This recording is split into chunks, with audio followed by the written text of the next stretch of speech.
Përshëndetje, mirëmbrëma. Na vjen keq që nuk ju kemi këtu, po është dhe atmosferë para Pashkve, apo jo, që ju do të keni detyrime në pamundin tuaj. I falenderoj për ftesën, por ishte pa mujtun për arsye të ndryshme, pikërisht edhe të kohëve, parapashkve dhe kremtimeve, për këtë arsye edhe ishte pa mujtun të jem fizikisht atje. Unë indikova, domethënë, atë që është kontributi juaj në lidhje me votimet rreth Patër Anton Arapit, por duhet të pyes në fillim që në një shpjegim që ju bënin parathënien e librit të një votimi të fundit, ju thoni se kur Patër Anton Arapi vendosi të hynte në regjencë, ai mori lejen e Kishës Katolike, pra e Vatikanit. A është ky një justifikues moral, juridik, apo çfarë lloj justifikuesi është ky në historinë e tij personale dhe a mos vallë Kisha Katolike përkundrejt regjime të egra, diktatoriale, nazizmit, fashizmit, në përpjekje për të ruajtur ekzistencën e popujve të tjerë, ka bërë edhe kompromise? Po, fillimisht janë dy aspekte që duhet pas parasysh. Kisha Katolike gjithmonë ka kërkuar me pas një dialog me çfarë lloj pushteti, për arsye sidomos të ekzistencës së vet, po të njerëzve të cilët ajo i përfaqëson. Në anën tjetër, pjesëmarrja e Anton Harapit në regjencë ishte pikërisht kërkesë në atë kohë e ushtrive gjermane për të vendosur një qeveri e cila ose një regjencë, i bile ishte regjenca e dytë kjo,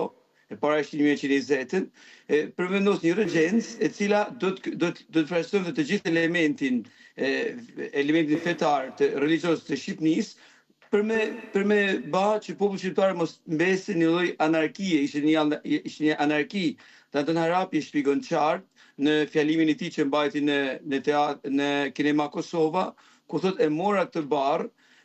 pikërisht për me shpëtu popullin pra shqiptar prej luftës, prej anarkisë. Për sa i përket lejes, sigurisht Anton Harapi nuk mund të bante asnjë veprim pa lejen e Kishës Katolike, pa lejen e Vatikanit, ndërkohë kishte shku kërkesa në Vatikan, atje mori, përgjigjja e Vatikanit ishte që gjithçka të vendosej sipas direktivave që jep arkipegjvi i Shkodrës, ndërkohë Anton Harapi ja dërgon letrën edhe arkipegjit të Shkodrës, dhe e letra shumë interesante, mendoj profesoresha Lula do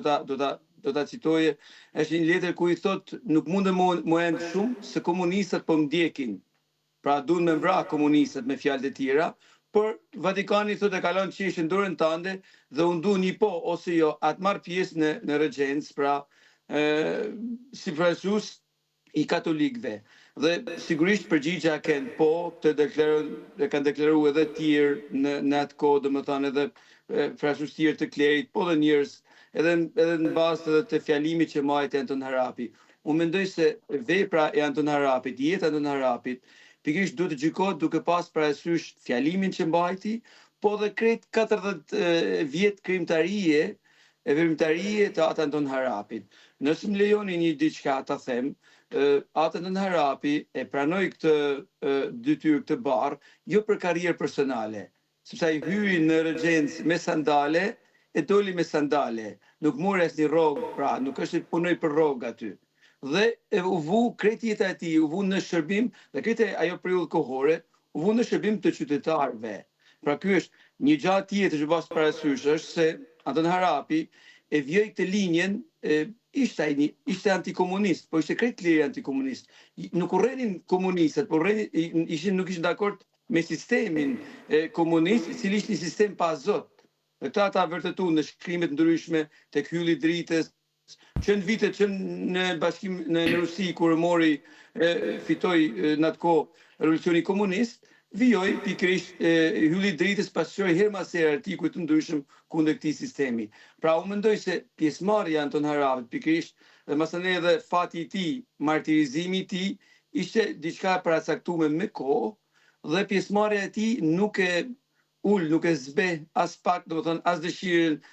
siç mendohet, jo për karrierë, jo për bashkëpunim, që ishte në atë kohë